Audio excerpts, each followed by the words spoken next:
सत्संग हरि आश्रय देता है, बहुत बड़ा बल हरि है, मान लो। एक दिन आपसे कह रहे थे कि जब आपने देखा नहीं उनको, उनसे बात नहीं हुई, और आप उनके जनों से बात सुनकर उनकी तरफ चल पड़े, इस बात से हरि आपके ऋणी हो जाते हैं। भगवान इसी बात से ऋणी हो जाते हैं। बस ये बात आप हृदय में बैठा लीजिए। जैसे लोग प्रश्न करते हैं ना कि हमने भगवान को देखा नहीं, भगवान क्यों, हम कैसे, किसी की बात तो मान लो ना।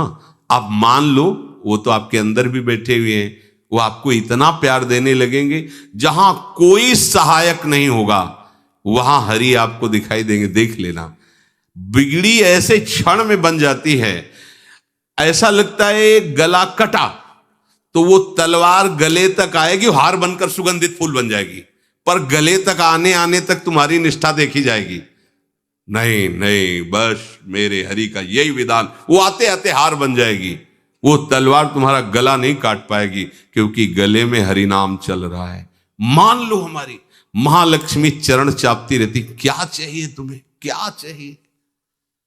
आप सच्ची माने, क्या मतलब, कितनी मलिनता छा गई। हम इसको मार देंगे तो 2 लाख रुपए मिल जाएंगे, ये कर देंगे तो, अरे भैया अगर तू हरि नाम जपेगा तो इसकी कीमत नहीं है, कीमत नहीं, अमूल्य वस्तु है। इसके ब्याज में तू कुबेर बन सकता है, मूल तो कभी खत्म होता ही नहीं है, ब्याज में तो ब्रह्मा बन सकता है। बनना तो चाहे, भक्तजन तो कहते हैं नहीं चाहिए मुझे ब्रह्मा का पद, परमेष्ठी पद, नहीं चाहिए सम्राट पद, नहीं चाहिए योग की सिद्धियां, मुझे प्रभु आपकी दास्ता चाहिए। ये बात, कितना महासुख होगा उस भक्त को जो इन बातों को कह रहा है, नहीं चाहिए मुझे मोक्ष सुख नहीं चाहिए। वो ऐसे थोड़ी कह रहा है, श्रद्धा से नहीं कह रहा, अनुभूति से कह रहा है, मुझे नहीं चाहिए ये सब, इनमें वो सुख नहीं है जो आपके चरणों के समीप रहने में सुख है।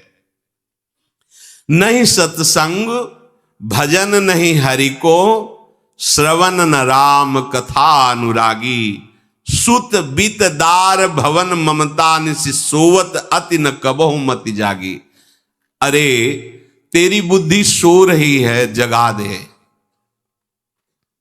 पुत्र में, रुपया में, स्त्री में, मकान में, इसमें सबकी ममता होती है, सबकी, जितने सृष्टि में पैदा हुए, केवल सत्संगी की नहीं होती। जो असली सत्संगी है उसकी ममता प्रभु के चरणों में होती है, क्योंकि वो जानता है सब रूपों में प्रभु ही है, ये सब पसारा प्रभु का ही है, इसलिए ममता उसकी प्रभु के चरण। एक अहमता ममता ये जग में है दुख जाई, ये जब श्री जी की ओर लगे तो होत परम। जाग जा, बिना जागे दुख दूर नहीं हो सकता। जैसे स्वप्न में हम देख रहे हैं कि समुद्र में डूब रहे हैं, अब जागृत में आसपास सैकड़ों नाव लगा दें तो बच जाएगा क्या वो, क्योंकि वो तो सो रहा है और वो स्वप्न में देख रहा है। अब हम नाना प्रकार के तैराकों को बाहर तैनात रखें तो उसको कोई सुख मिलेगा क्या, क्योंकि वो स्वप्न में। उसको अगर सुखी करना है तो एक ही उपाय, जगा दे। जगा दो तो ना समुद्र रह गया ना डूबना रह गया। ऐसे ही संसार में मोह से ऐसे ग्रसित जीव हैं, भाई इतना ही सुख चार है, और उसी स्वप्न में वो दुख से निवृत्त होना चाहते हैं। अब हम बाहर से उनकी कामनाओं की पूर्ति करने वाली बात करें तो क्या वो सुखी हो जाएंगे क्या? इसीलिए कोई साधु जो भगवत मार्ग का पथिक है वो कभी सपोर्ट नहीं करेगा जाओ ऐसा, वो जाओ ऐसा ही है जैसे उस स्वप्न में समुद्र में डूब रहा है, बाहर से हम जल जहाज नाव तैराक सब लगा रहे हैं, लेकिन वो नहीं सुखी होगा, क्योंकि उसके सुख का कारण तब बनेगा जब स्वप्न हटे। स्वप्न तब हटेगा जब वो जागे। जो सपने सिर काटे कोई, बिन जागे दुख दूर न होई, तो उसको जगा दो। साधुजन क्या करते हैं? जगा देते हैं उसको। जागो, कहां मोह निशा सब सो अनिहारा, देखे स्वपन अनेक प्रकारा, यही जग जामिन जागे जोगी। योग भगवान से जो तुमने वियोग कर रखा है, तुम जगो। जे ही जगोगे तो जे ही जाने जग जाए हेराई, जागे जथा स्वपन भ्रम जाई। कोई नहीं यहां। एक कल श्लोक, मत्तः परतरम नान्यत् किंचिदस्ति धनंजय, मेरे सिवा कोई नहीं। ये कब पता चलेगा? जागने पर। तो हमें ये बहुत कुछ दिखाई दे रहा है, स्वप्न है। उमा कहूं मैं अनुभव अपना, सत हरि भजन जगत सब सपना। तो बोले तुलसीदास हरि नाम सुधा तजी, सठ हठ पियत विषय विष मांगी।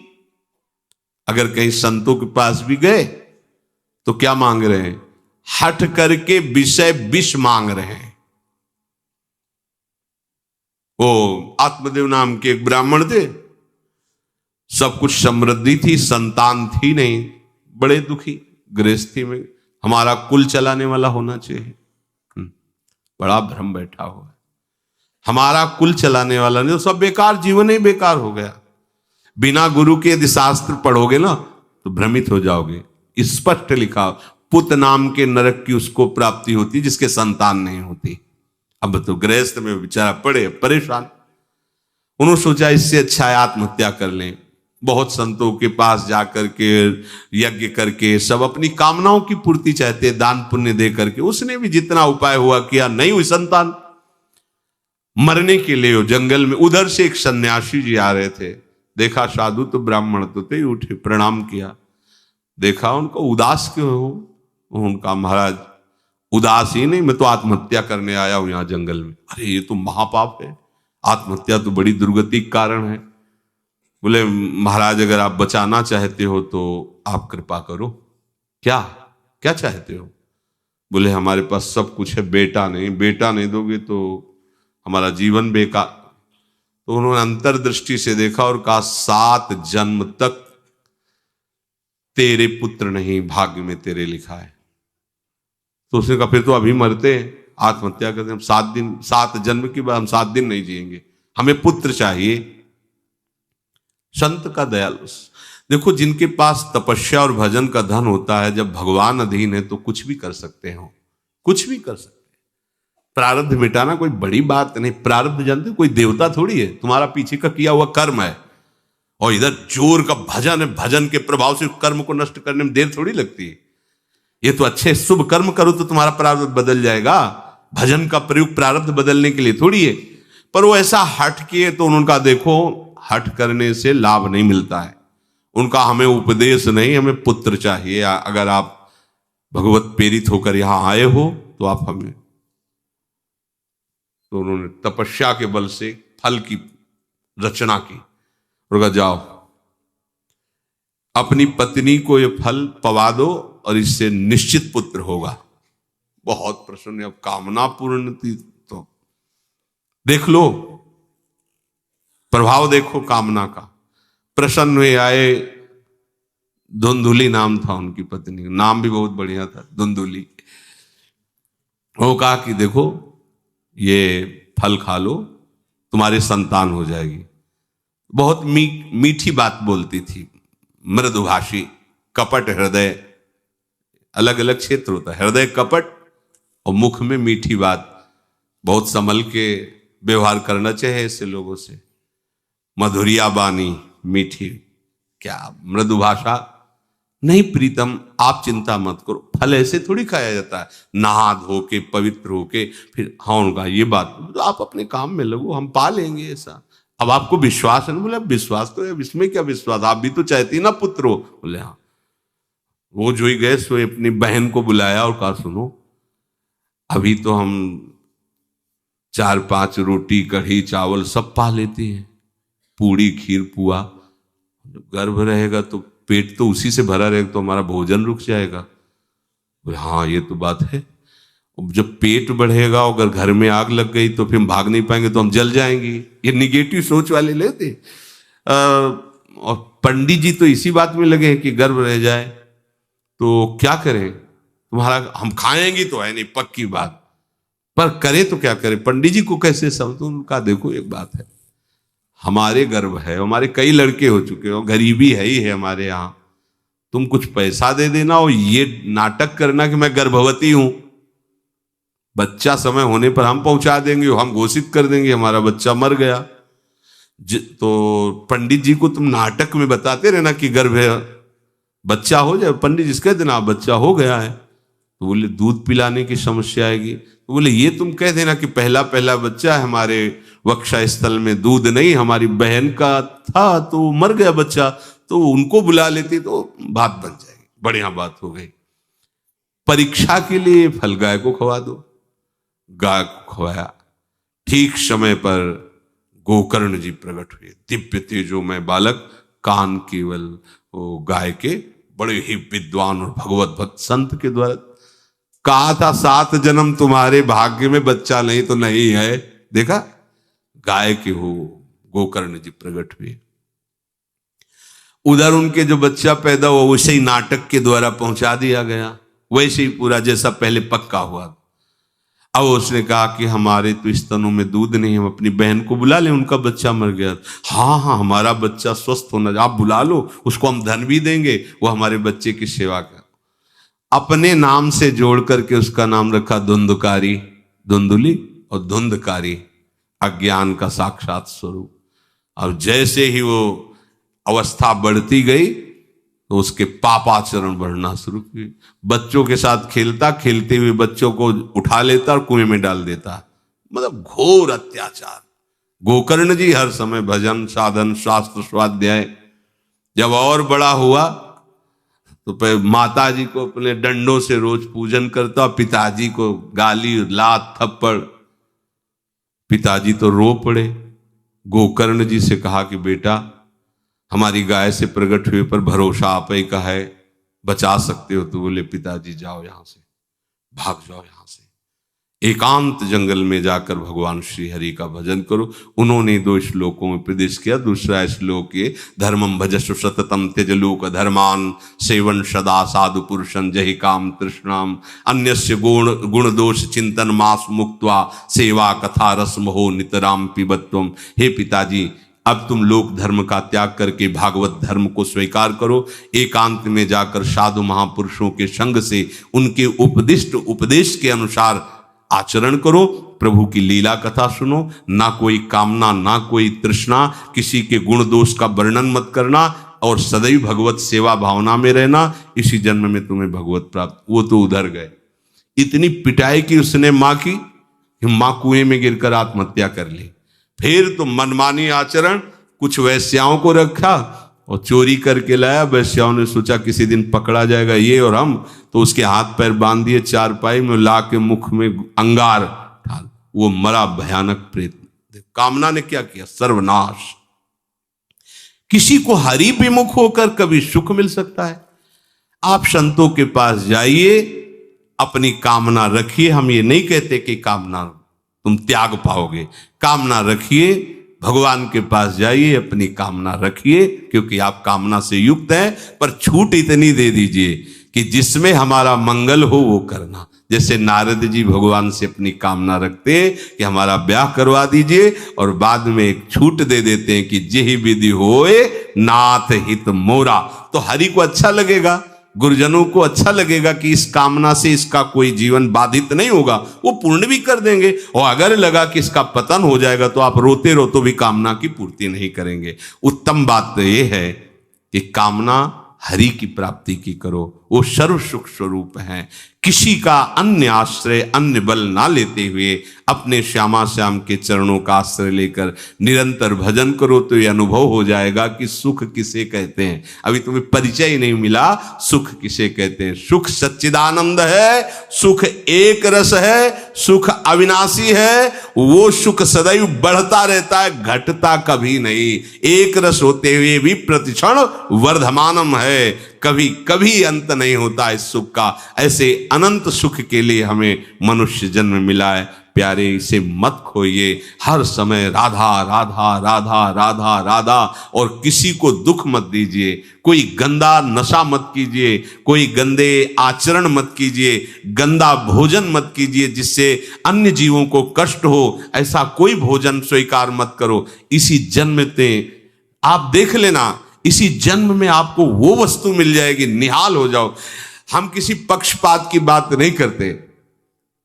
अगर इस छाती को बचपन से अभी तक ऐसा, तो हम कह देते कि भाई आगे कुछ भी हो, कोई भी हमारी गलती हो, हम ये मान सकते हैं, पर हमें ये पता चला कि बचपन से आज तक जलता ही रहा, कभी शांति नहीं मिली, भागता ही रहा पर कभी विश्राम नहीं मिला। पर हम ये आपको कह रहे हैं कि जैसा प्यार प्रभु वैसा अन्यत्र कहीं कभी कहीं नहीं मिला। और प्रभु के प्यार का मूर्तिमान स्वरूप हमारी प्यारी जू निहाल कर दिया प्रभु ने, प्यारी जू के चरणों का आश्रय और उनका परिचय देकर। पूछो बस, यहां वाणी मौन हो जाती है, प्यारी जू तो प्यारी जू।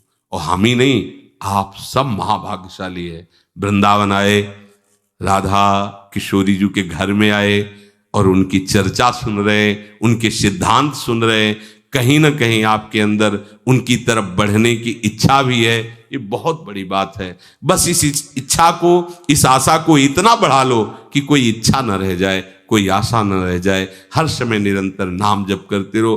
तुलसीदास हरिनाम सुधा तज, भगवान नाम तज कर विष मांगते हो। सूकर श्वान श्रृगाल सरिस जन, जनमत जगत जननी दुख लागी। ए काहे को ऐसी गालियां सुनोगे, ये गालियां है। ए सुअर कुत्ता की तरह जीवन व्यतीत करते हो। धिक्कार तुम्हारी मां को जो तुम्हारे जैसा पुत्र जन्मा। अपनी इंद्री की पुष्टता के लिए दूसरों को मार देते हो, चाहे रसेंद्री चाहे जनेन्द्री। इंद्रियों की पुष्टता के लिए जानवर जैसा बर्ताव करते हो। कैसा तुम्हारा जीवन है। केवल एक क्षण के सुख के लिए दूसरे को जला दिया, काट दिया, मार दिया।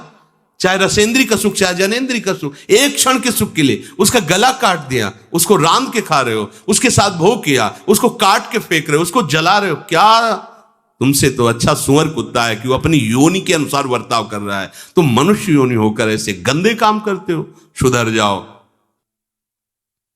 कैसी मलिनता छा गई है, कैसी मलिनता। अगर उनको शब्दों से बोलें तो बहुत बुरा लगेगा। इस शरीर में क्या है। अगर यहां से चमड़ी हटा दी जाए तो यहां मलाशय है, मल भरा हुआ है, मूत्राशय है, उनके द्वार हैं। संसार का सबसे बड़ा सुख यही माना जाता है। ये मल मूत्र का भांड शरीर चिकना रहे, स्वस्थ रहे और इसी को भोगने को मिले, बस यही तुम्हारी पूर्णता है। ऐ सुखरास स्वरूप भगवद अंश, तू इस प्रकृति के रचे हुए खेल में कभी तृप्त नहीं हो सकता।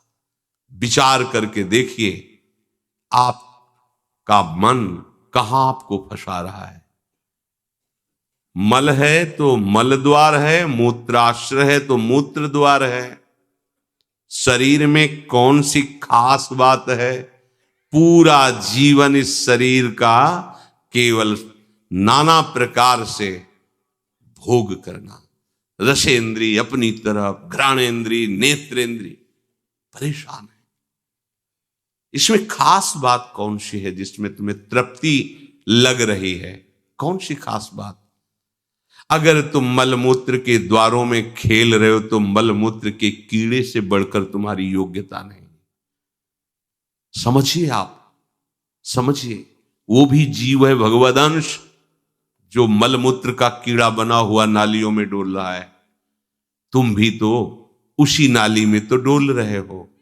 यदि भगवदंश होकर भगवान नाम जप नहीं कर रहे हो, अपने स्वरूप को नहीं समझ रहे हो, चिदानंद सुख की तरफ आकर्षित नहीं हो रहे हो, तो गोस्वामी जी कह रहे वे अभागी हैं। हम लोग अपने को बड़ा भाग्यवान कब मानते हैं। जब विषय भोगों की बाहुल्यता हो जाए। देखो कैसी बुद्धि भ्रमित हो गई है। अभाग्य को हम भाग्य मान रहे हैं। बड़ा आश्चर्य होता है। कैसा मतलब, अगर उनको बोलना अच्छा नहीं लगता, पर यह है कि समझ जाओ तो भाई समझ जाओ। जिन अंगों को छूने के बाद कई बार पवित्र करने के लिए रज आदि लगा करके, उन्हीं अंगों पे तो आसक्ति है तुम्हारी। उन्हीं अंगों को तो तुम सर्वस्व सुख समुद्र मान रहे हो। क्या है। बहुत बार जन्मे हो, मरे हो, भोगे हो प्यारे। ये एक बार प्यार कर लो हमारे प्रभु से, एक बार कर लो। ये भ्रम बिना भगवद आश्रय के भव भय भंजन पद विमुख अभागी। ये माया का, अविद्या का भ्रम नष्ट करने वाले जिनके चरणारविंद हैं, उन श्री हरि से तुम विमुख हो। अरे अभागी, तुम नरक तुल्य भोगों को भोग रहे हो।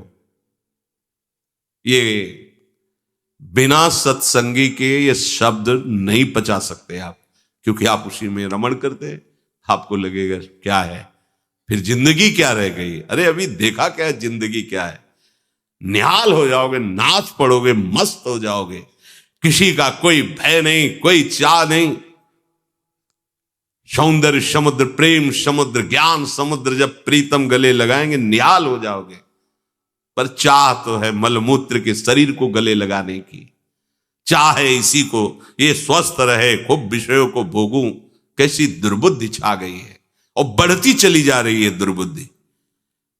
ये ऐसी तृष्णा बढ़ती चली जा रही है, पूछो मत। सावधान हो जाओ प्यारे, बहुत कम समय है, तुम्हारा शरीर छीन लिया जाएगा, जबरदस्ती छीन लिया जाएगा, ना चाहते हुए तुम्हारे शरीर का नाश हो जाएगा। मान लीजिए एक चंद समय है, कुछ समय है, जिसे तुम 80 साल 100 साल समय ऐसे गए। ब्रह्मा जी के लोक में एक कमल की पंखुड़ी ऐसे छेदी जाए तो मृत्यु लोक का 1 वर्ष हो जाता है। कितना तुम्हारे पास समय। हमारी रात सोने में चली जाती है, दिन नाना प्रकार के भोगों के संग्रह के लिए, कमाई के लिए, भोगों के भोगने के चिंतन में चलिए। हमारा सच्चा जो मार्ग है, जो सत्य मार्ग है, जहां सुख मिलना है, हमारे पास समय नहीं उसके लिए। किसी से बात, हमारे पास समय नहीं है। वाह, समय का बढ़िया सदुपयोग कर रहे हो, परिणाम तुम्हें समझ में आएगा। गोस्वामी जी कह रहे हैं कि निशिवासर रुचि पाप असुचि मन, ये मन अपवित्र हो चुका है भोगों का चिंतन करने से। रात दिन पाप हो रहे हैं, समझ में नहीं आता कि हम पाप कर रहे हैं। एक सेकंड में हमारे मन की वृत्ति दूसरे के दुख को दुख नहीं समझती, उसे दुख देकर सुख भोगने के लिए आज्ञा दे देती है। करो, बस जितनी सुंदरता संसार में, उसके सबके मैं भोगता बन जाऊं। मलिन मन, यहां कुछ सुंदर है क्या? अगर एक दिन 10-20 बार सोच हो जाए, ऐसी दवा खवा दो, फिर उसी के देखो चेहरे की कांति कैसी हो जाएगी। अगर 2-3 दिन हालत चलती रही, देखने लायक नहीं रह जाएगा चेहरा। इसको तुम कुछ खास समझते हो? पानी का बुलबुला फूटने में देर नहीं लगती, पर तुम कमा क्या रहे हो? एक कर्म भूमि है, तुम यहां आए हो अच्छे कर्म करने के लिए, प्रभु की प्राप्ति के लिए, महासुख प्राप्ति के लिए। पर कह रहे निशिवासर रुचि पाप, रुचिपूर्वक पाप कर रहे हैं। छल पूर्वक आपने किसी का धन अपहरण कर लिया, किसी की हिंसा कर दी, व्यभिचार कर लिया। आप अपने मित्रों में बैठकर अहंकार पूर्वक बात करते, तुम्हें पता है मैंने इतने रुपए उड़ा दिए, उसको पता भी नहीं चलने दिया।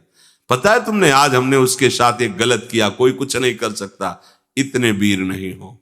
वही कर्म तुम्हारा जब फलीभूत होगा, तुम्हें ब्रह्मा भी नहीं बचा पाएंगे, त्राहिमाम बोलने का अवसर भी नहीं रहेगा। देख लेना, देखने लायक नहीं रह जाओगे।